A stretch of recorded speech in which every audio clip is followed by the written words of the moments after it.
आज के इस सत्र को प्रार्थना के साथ शुरू करते हैं। और मैं सोच रहा था आज के सत्र में बहनों को क्या क्या बताया जाए, तो मैं ऐसे कुछ सूची बनाने लगा तो इतनी लंबी सूची है, यदि मैं कई घंटे का सत्र लूं, माने लगातार 5-6 घंटा भी आपसे संवाद करता हूं तो कम पड़ेगा।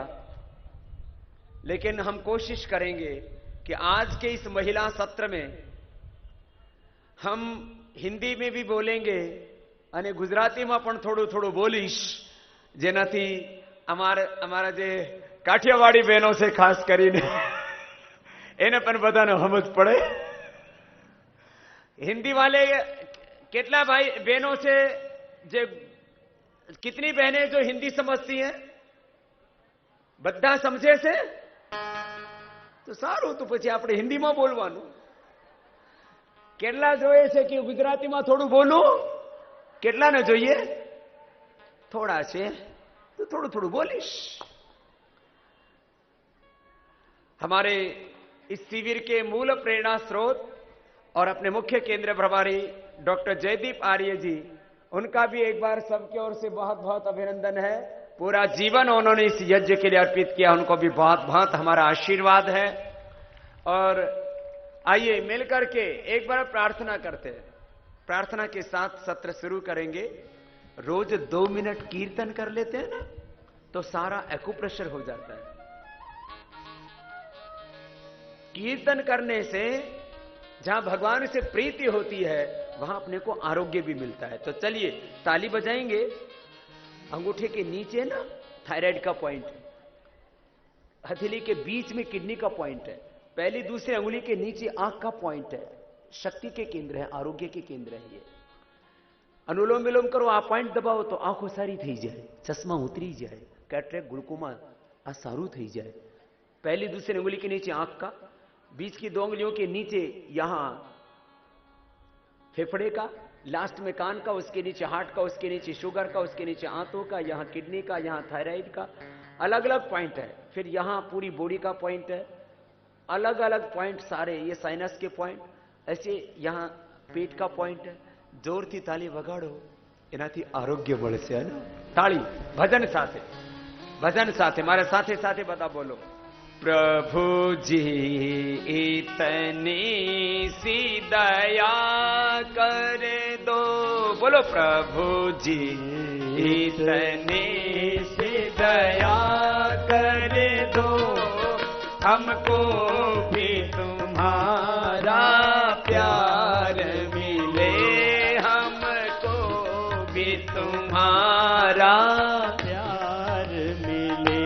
कुछ और भले ही मिले ना मिले, कुछ और भले ही मिले ना मिले, प्रभु दर्शन का अधिकार मिले, प्रभु दर्शन का अधिकार मिले। हम जन्म जन्म के प्यासे हैं, हम जन्म जन्म के प्यासे हैं। और सब बहनें बोलेंगी, आपकी भीतर भगवान के लिए प्यास है ना, तो बता बोलो, हम जन्म जन्म के प्यासे हैं, हम।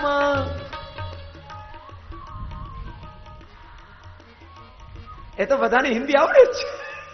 हम जन्म जन्म के प्यासे हैं, हम जन्म जन्म के प्यासे हैं। और तुम करुणा के सागर हो प्रभु, तुम करुणा के सागर हो।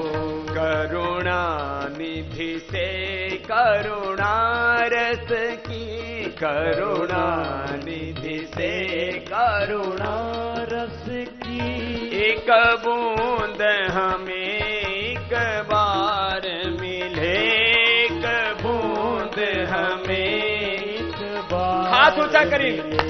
प्रभु जी इतने से दया कर दो, प्रभु जी इतने से दया कर दो, हमको भी तुम्हारा प्यार मिले, हमको भी तुम्हारा प्यार मिले। कुछ और भले ही मिले न मिले, कुछ और भले ही मिले न मिले, प्रभु दर्शन का अधिकार मिले, प्रभु दर्शन का अधिकार मिले। माना मंदिर में दातार मिले, माना मंदिर में दातार मिले। बोलिए सच्चिदानंद भगवान की जय, भारत माता की जय, गौ माता की जय, सत्य सनातन आर्य हिंदू वैदिक धर्म की जय। भजन के बाद अब आपको पहले योग बताएंगे, उसके बाद में आपको घरेलू उपचार बताएंगे और एक आदर्श मां का व्यक्तित्व कैसा होना चाहिए, एक आदर्श बेटी का, आदर्श बहू का, आदर्श सास का चरित्र कैसा होना चाहिए। तो आरोग्य से लेकर के और जो हमारी सत्य सनातन आर्य हिंदू वैदिक संस्कृति है, अपनी जो सनातन परंपरा है, उसकी सारी शिक्षा दीक्षा आपको देंगे। तो योगाभ्यास कैसे करना, तो योगाभ्यास करने के लिए सुबह का समय सबसे अच्छा होता है। यदि किसी कारण सुबह समय ना मिले तो शाम को कर लेना, जैसे आज शाम को कर रहे हैं हम। तो खाने के 4-5 घंटा बाद कर सकते हैं। खाना कितना खाना, खाना उतना खाना जितना मैंने खाया हुआ है। मैं उतना ही खा के आया हूं कि जिसको खा करके मैं शाम को योग कर सकता था। तो मैंने कम खाना खाया। कम खाओ और गम खाओ। जो कम खाते हैं और गम को सह लेते हैं, वो जीवन में सदा स्वस्थ और सुखी रहते हैं। इसलिए गम आए तो सह लेना और कम खाना, ठीक है। तो शुरुआत करेंगे। कैसे करना योगाभ्यास? 3 बार ओम बोलना।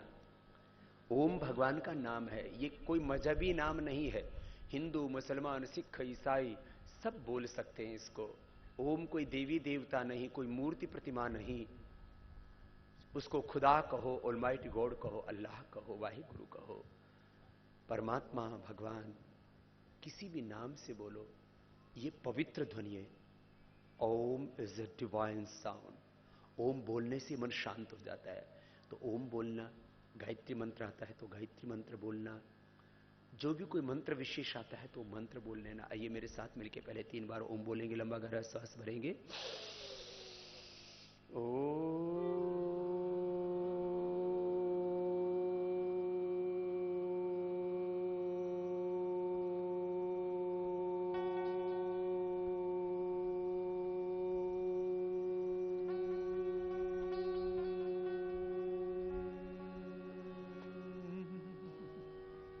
लंबा गहरा श्वास भरना बीच में।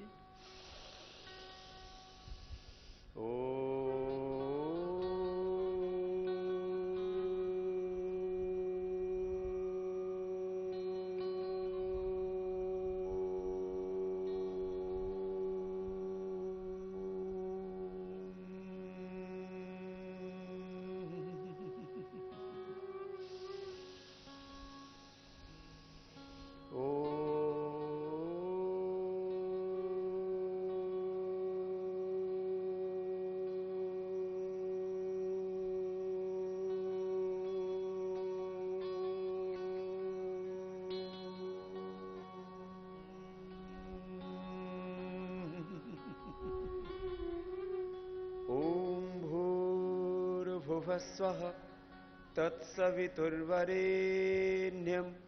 भर्गो देवस्य धीमहि धियो यो नः प्रचोदयात्। ॐ त्र्यम्बकं यजामहे सुगन्धिं पुष्टिवर्धनम् उर्वारुकमिव बन्धनान् मृत्योर्मुक्षीयमामृतात्। ॐ सहना भवतु सहनौ भुनक्तु सह वीर्यं करवावहै तेजस्विनावधीतमस्तु मा विद्विषावहै। ॐ असतो मा सद्गमय तमसो मा च्युतिर्गमय मृत्योरमा अमृतं गमय। ॐ सर्वे भवन्तु सुखिनः सर्वे सन्तु निरामयाः सर्वे भद्राणि पश्यन्तु मा कश्चित् दुःखभाग् भवेत्। ॐ शान्ति शान्ति शान्तिः। ऐसे ओंकार और गायत्री आदि मंत्रों से उपासना करना, प्रार्थना करना, भगवान का ध्यान करना, फिर योग शुरू करना। सब माँ बहन बेटियां गायत्री मंत्र का जप कर सकती हैं। कुछ लोगों ने भ्रांति फैला दी, बोले माताओं को गायत्री मंत्र का जप नहीं करना चाहिए। तो महर्षि दयानंद ने इस परंपरा को तोड़ा। उन्होंने पूछा भाई क्यों नहीं करना चाहिए? तो किसी पाखंडी ने कहा कि माताएं अपवित्र होती हैं, इसलिए उनको गायत्री मंत्र नहीं जपना चाहिए और यज्ञोपवीत नहीं पहनना चाहिए। तो महर्षि दयानंद ने कहा यदि मां अपवित्र होती है तो उससे पैदा होने वाला पुरुष कैसे पवित्र हो सकता है? इसलिए यदि पुरुष पवित्र है तो उसको पैदा करने वाली मां उससे भी ज्यादा पवित्र है। इसलिए माताओं को यज्ञोपवीत भी पहनना चाहिए, गायत्री मंत्र भी जाप करना चाहिए। अब योग साधना। जितने हमारे ऋषि मुनि हुए उससे ज्यादा ऋषि ऋषिकाएं हुई, क्योंकि महापुरुषों को, ऋषि ऋषिकाओं को, वीर वीरांगनाओं को माताओं ने ही तो पैदा किया। सब योग साधना करती थी। तो योग साधना में मुख्य साधना है प्राणायाम की। तो पहले प्राणायाम की साधना बताते हैं, फिर आसन व्यायाम की साधना बताएंगे। सबको स्वस्थ रहना है या बीमार? सबको रोगी होना है कि निरोगी? निरोगी होना है। सबको सुंदर होना है कि बदसूरत? तो आज आपको स्वस्थ भी बनाएंगे और सुंदर भी बनाएंगे, स्मार्ट भी बनाएंगे।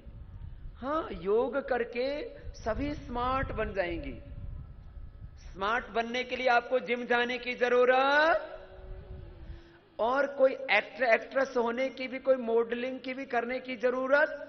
हमको मॉडलिंग के लिए, कोई प्रदर्शन के लिए सुंदर थोड़ी होना है। हमको प्रभु दर्शन के लिए सुंदर होना है। भगवान ने सारी सृष्टि सुंदर बनाई है और उसमें महिलाओं को सबसे सुंदर बनाया है। इसलिए आप अपनी सुंदरता बढ़ाओ, किसी को रिझाने के लिए नहीं, प्रभु को पाने के लिए। और अपने पति को भी परमेश्वर के रूप में देखो और पति को भी, पत्नी को मां भगवती के रूप में ही देखना चाहिए। ऐसी संबंधों में दिव्यता भी होनी चाहिए। खैर, तो पहले प्राणायाम सिखाते हैं। अभी सिखाने का काम आज बहुत ज्यादा है, इसलिए थोड़ा थोड़ा सिखाएंगे। एक तो 2-3 मिनट से लेके 5 मिनट तो ये भस्त्रिका करना।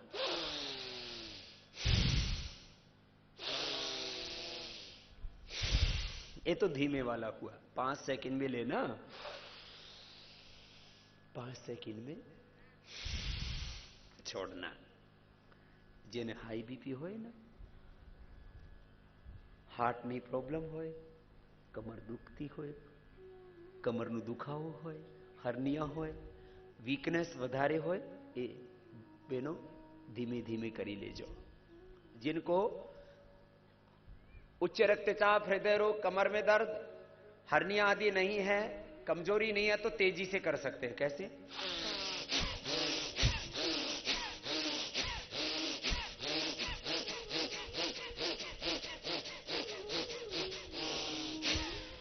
दो तरीके से बता दिया। 1 मिनट कर लोगे ना तो परसेव आने लगेगा, इतना गर्मी लगेगी। जो योग करेंगे उन बहनों को ठंड, सर्दी, उधरस नहीं लगेगी।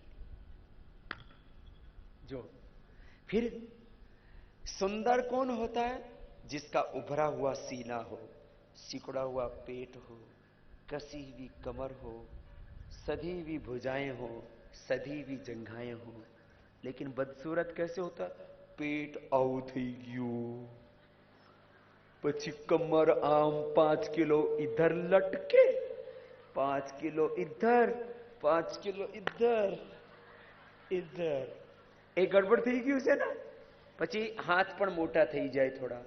आज आपको पूरा परफेक्ट कैसे होना ये बताएंगे, आसन भी बताएंगे, पहले प्राणायाम सिखा रहे हैं. तो जो भस्त्रिका करते हैं ना, इससे स्त्री की, नारी की सुंदरता होती है यदि उसकी ब्रेस्ट का पूरा विकास होता है. तो जिन बहनों की ब्रेस्ट कम है या ज्यादा है, दोनों के लिए ही अच्छा है. ब्रेस्ट ज्यादा है तो उसके लिए तो कपालभाति भी फायदा करता है, लेकिन जिनकी ब्रेस्ट कम है तो शतावर चूर्ण ले लेना. शतावर ये लेडीज के लिए सबसे अच्छा टॉनिक है. किसी भी प्रकार की कोई वीकनेस हो, जेंट्स के लिए तो कोई तरह की ताकत की दवाइयां लोग बताते रहते हैं. लेडीज के लिए सबसे अच्छी ताकत की दवाई क्या है, जिससे उसकी फुल एनर्जी बनी रहे? तो वह है शतावरी. सोचे दवाનું नाम शतावरी चूर्ण, शतावर चूर्ण. ये शतावर चूर्ण एक तो सफेद आता है, वो अच्छा नहीं होता है, पीले वाला ज्यादा अच्छा होता है. तो जो शतावरी चूर्ण खाती है माताएं, उनकी ब्रेस्ट का विकास पूरा होता है.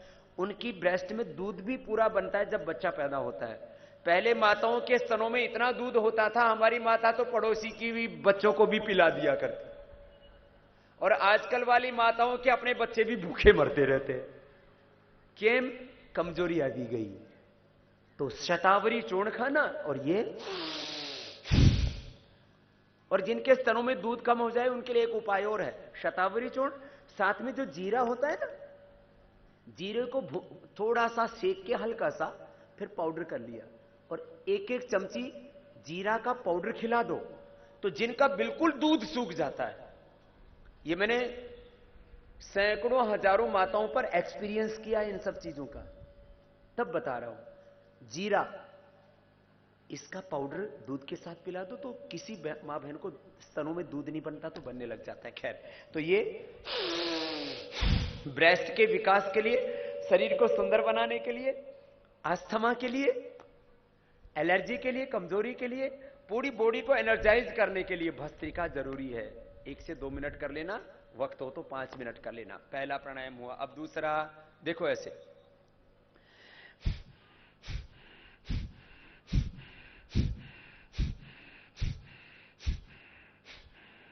सब बहने करो, थोड़ू थोड़ू तो करो. 1 सेकंड में 1 बार. ये सेफ प्रैक्टिस है सबके लिए. पीरियड के दौरान भी इसको धीमे धीमे किया जा सकता है. जिनको बहुत ज्यादा पीरियड के दौरान पेन होता है तो उस समय अवॉइड कर सकते हैं. जो रेगुलर कपालभाति करेंगे तो पीरियड में आपको पेन ही नहीं होगा. नहीं तो 90% बहनों को पीरियड के दौरान पेन होता है. तो ये पेन फ्री पीरियड के लिए कपालभाति करना जरूरी है. सेकंड बात, पीरियड टाइम से ही आए बेटियों को, इसलिए छोटी बच्चियों को कपालभाति, अनुलोम विलोम 5-5 मिनट जरूर करवाइए. उनको समय से पहले पीरियड नहीं आएगा. नहीं तो आजकल 8 साल की बेटियों को, 9 साल की बेटियों को ही पीरियड आना शुरू हो जाता है. 11-12 साल की बेटी को पीरियड आना चाहिए. उससे फिर उसका हेल्थ का डेवलपमेंट अच्छा होता है. और 45 से 50 के बीच में पीरियड बंद होना चाहिए. आजकल 35-40 में पीरियड बंद हो जाता है, उससे हार्मोनल इंबैलेंस होता है. फिर महिलाओं को एचआरटी पर जाना पड़ता है, हार्मोन रिप्लेसमेंट थेरापी. एचआरटी से कैंसर हो सकता है लेडीज को, ओबेसिटी आती है, डिप्रेशन आता है. जो बहनें कपालभाति और अगला अनुलोम विलोम करेंगी उनको कभी भी एचआरटी पर नहीं जाना पड़ेगा. उनको मेनोपॉज के समय कोई हार्मोनल इंबैलेंस, बोलो, नहीं होगा. हार्मोनल इंबैलेंस नहीं थाय जे प्राणायाम करशे ए बेन ने. पीरियड न जल्दी शुरू होगा न जल्दी बंद होगा, राइट टाइम स्टार्ट होगा, राइट टाइम बंद होगा, कोई हार्मोनल इंबैलेंस नहीं। अगली बात करो, ऐसे ऐसे करते रहो। अगली बात, एक बहुत बड़ी समस्या महिलाओं की, पॉलीसिस्टिक ओवरी। क्या है बोलो? क्या नाम बोला अभी मैंने? पॉलीसिस्टिक ओवरी बोलो तो। एक घनी बधी बहनों ने प्रॉब्लम छे, એને પીસીઓડી કહેવામાં આવે। શું કહેવામાં આવે? પીસીઓડી। પીસીઓડી ને હજારો બહેનો અમે સાજી કરી। શાનાથી? प्राणायामથી અને शिवलिंगी पुत्र जीवक बीजથી। अभी भी हमारी एक वैद्य है ज्योति बहन, ये पेशेंट को साथ में लेके आई। इधर शायद पेशेंट भी बैठे होंगे। कितनी ऐसी बहनें हैं जिनको संतान नहीं होती थी और योग करने के बाद यूट्रस का फाइब्रो ठीक हो गया, पॉलीसिस्टिक ओवरी ठीक हो गई, अंडा पूरा बनने लगा। बहुतों को तो अंडा ही नहीं बनता था, किसी किसी की ट्यूब बंद थी, ट्यूब खुल गई। योग करने से जिनको संतान लाभ मिला, ऐसी कितनी बहनें हैं यहां पर इस शिविर में जिनको योग करने से संतान लाभ मिला या उनके परिवार में मिला? तो हाथ ऊंचा करो तो, बन्ने हाथ। एक का हाथ तो मेरे सामने हिल रहे हैं, वो बाईं तरफ दो तीन बहनों के हाथ हिल रहे हैं। वो भी था तो हा? उससे पूछेंगे तो पता लगेगा। हा? ऐसी बहनें मैंने हर शिविर में देखी है। महिलाओं का शिविर करता हूं तो मैं पूछता हूं कितनी बहनों को पीसीओडी की प्रॉब्लम थी, किसी को यूट्रस में फाइब्रोसिस थी, किसी को फिलिपियन ट्यूब बंद थी, सबको। हा? पहले तो हमारी इसी बहन से पूछते किसको फायदा हुआ था बता? हा? बोलवा में संकोच करे बोली बोली देना मसू बांधो घनी बधी से ना बोलवा में संकोच करती हो। चलो उधर पूछ लो, उधर उसको उधर पूछ लेते हैं। किसी किसी को बोलने में बहुत संकोच होता है, केम बोला है? हा? इधर आ जाओ, आगे आ भी जाओ, यहाँ आ जाओ थोड़ा। हाँ। स्वामी जी ओम। ओम। मैं आपकी बहुत बड़ी फैन हूँ और मैंने 2006 में आपका कैंप ज्वाइन किया था पटना में। अच्छा, पटना वाला कैंप किया था। क्या नाम है आपका? अनीता अग्रवाल। अनीता। और मुझे संतान तो नेचुरल ढंग से हुआ है, सिजेरियन हुए तीनों बच्चे, लेकिन डॉक्टर ने बाद में मुझे ऐसी प्रॉब्लम बता दी कि मैं बहुत डर गई। उसी समय भाग्यवश कहिए, संयोगवश कहिए, आपका पटना आगमन हुआ। मुझे कमर में बहुत दर्द हुआ और इतनी ब्लीडिंग होने लगी कि डॉक्टर ने कहा कि तत्काल यूट्रस निकाला जाए, आपकी बाईं ओवरी में एक सिस्ट है। तो मैं डर गई और उसी समय आपका आगमन हुआ। मैंने आपका कैंप ज्वाइन किया और आपसे बात की भी रूबरू। आपको शायद मेरा चेहरा याद नहीं होगा। बहुत कितने 2004 की बात है ना? हाँ सर। 6 की। आज 9 साल हो गए। हाँ, तो मैंने सुबह शाम आधे आधे घंटे कपालभाति किया और डॉक्टर ने कहा कि इसका कोई उपाय नहीं है, कैंसर हो जाएगा। तो डर गई मैं बहुत, लेकिन आपके आश्वासन पर मैंने बहुत हिम्मत रखी और प्राणायाम किया। और 6 महीने के बाद मैं जब डॉक्टर के पास गई तो डॉक्टर ने कहा कि आपने ऑपरेशन करवा लिया क्या? मैंने कहा नहीं। तो बोले इट्स मिरेकल, ये अद्भुत है, ये कैसे हो सकता है? मैं विश्वास ही नहीं कर सकता। मैंने कहा रामदेव बाबा बहुत बड़े डॉक्टर है, उन्होंने मेरा सिस्ट निकाल दिया। 6 महीने में बहन ने अपना वो बड़ा गांठ था, डॉक्टर बोला कैंसर हो जाएगा। तो जब वापस गई तो बोला क्या वो ऑपरेशन करवा लिया क्या? तो ऑपरेशन नहीं करवाया, योग करवाया। बहुत बहुत धन्यवाद बाबा, आपने मेरा जीवन बचा लिया। Thank you. तो ये तो बहन से अचानक पूछ लिया, इसलिए इसने बता दिया, नहीं तो बहुत संकोच करती है बहने बोलने में भी। और जिन जिन की प्रॉब्लम ठीक हुई, चलो तुम्हें कपालभाति कर लो ना, ત્યાં સુધી 2-4 का पूछते हैं। हाँ बहन, अपना नाम बताओ। अरुणा योगेश भाई पारेख। अरुणा बाबाजी, મારા કોટી કોટી નમસ્કાર તમને। प्रणाम। મારો કેસ આમ જોવા જાય તો ઘણો જ આમ ભારે છે। મારી મોટી દીકરી 1996 ની અંદર મારી મોટી દીકરી એનો જન્મ થયો છે। એ પહેલા 2 વાર મને મિસ થઈ ગયું હતું। તો એ જ મારે જે કેસ થયો, મને જે કીધું કે મને ડોક્ટરે કીધું કે ગર્ભાશય તમને 2 છે, એટલે જો બાળક જ રહેશે તો તમારે બંનેમાં રહી શકે, એવી રીતનું હતું। તો પછી મેં આમ અંદરથી આત્મવિશ્વાસ એ રહ્યો. એટલે બહુ જ ટ્રીટમેન્ટ કર્યા પછી મને જે દીકરી મોટી છે તો ત્યાર પછી મેં એમ જ કર્યું કે હવે પછી જે દીકરો દીકરી એ જ મારું આંગણાનું ફૂલ છે, દીકરી એ જ મારો દીકરો છે, એને સંતોષથી હું સંતોષ રહી. પણ આગળ પછી મેં વિચારવા બંધ કરી દીધું ને મનથી અંદર સંયમ ને યોગનો ને હું સ્કૂલની અંદર પણ સર્વિસ કરું છું, ત્યાં પણ યોગાભ્યાસ થાય છે. એટલે ત્યાં પણ મારો યોગ થતા હતા સવારે ને ટીવી પર આપનો પ્રોગ્રામ જોતી હતી. ત્યાર પછી મને અંદરથી પ્રેરણા મળી કે હું આટલું સરસ ઘરનું પરિવાર અને વિદ્યાલયની અંદર આટલા સરસ સંસ્કાર ને યોગનું વાતાવરણ, તો પછી મનથી કીધું કે હવે તો મારે કોઈ ચાન્સ નહીં. પણ અંદરથી પ્રેરણા જે જાગી તો 2009ની અંદર મને ફરી પાછું રહ્યું. કોઈ દવા નહીં, કોઈ ટ્રીટમેન્ટ નહીં, કંઈ જ નહીં. અંદરથી આત્મવિશ્વાસ અને યોગા પ્રેરણા એ બંનેથી મને આજે દીકરી છે બીજી તો પણ હું મનથી સંતોષ છે. જે મોટી દીકરી વખતે મને બહુ જ અંદરથી કે ક્યાં મારા દિવસ પૂરા થશે ને મારા આંગણામાં ફૂલ દીકરો કંઈ પણ રમતું થશે એવી મને જિજ્ઞાસા હતી. પણ જે 2009ની અંદર જે દીકરી છે હું પૂરા 9 માસ સુધી વિદ્યાલયની અંદર સર્વિસ પણ કરી ચૂકી છું. 13 નવેમ્બર સુધી વિદ્યાલય પર ગઈ છું અને 15 નવેમ્બરે બીજી દીકરીને જન્મ આપ્યો છે. પણ આજે એ દીકરી આજે મારા આંગણાની અંદર એનું નામ છે જે નામકરણ સંસ્કાર પણ એના કર્યા છે તેનું નામ છે તેજસ્વીની. આજે હું બહુ જ ખુશ છું. ભલે 2 દીકરી છે પણ મારે દીકરી એ દીકરો બરાબર છે. હું એને એવા સંસ્કાર આપીશ કે દીકરી એક કુળને નહીં પણ 2 કુળને તારશે. એટલે આત્મવિશ્વાસ સાથે હું કરું છું ને હું મારા યોગની સાથે બાળકોને પણ એ જ સંસ્કાર આપું છું. જીવનની અંદર પ્રામાણિકતા, નૈતિકતા એ બહુ જ અને સંયમતા. જો સંयम હશે તો બધી દુનિયાને જીતી શકાશે. तो बहन तो बहुत हिम्मत वाली है. योग से आरोग्य तो मिला, भय निकल गया और जो 2 गर्भाशय रेयर केस होते हैं करोड़ों में, उसके बावजूद दूसरी संतति को जन्म दिया और संस्कार जो हमारे 16 संस्कार हैं उन संस्कारों के प्रमाण उसके संस्कार भी किए. ऐसी बहनों को और अपनी बेटी को कुछ तो ऐसा सोचते हैं बेटा तो होना ही चाहिए.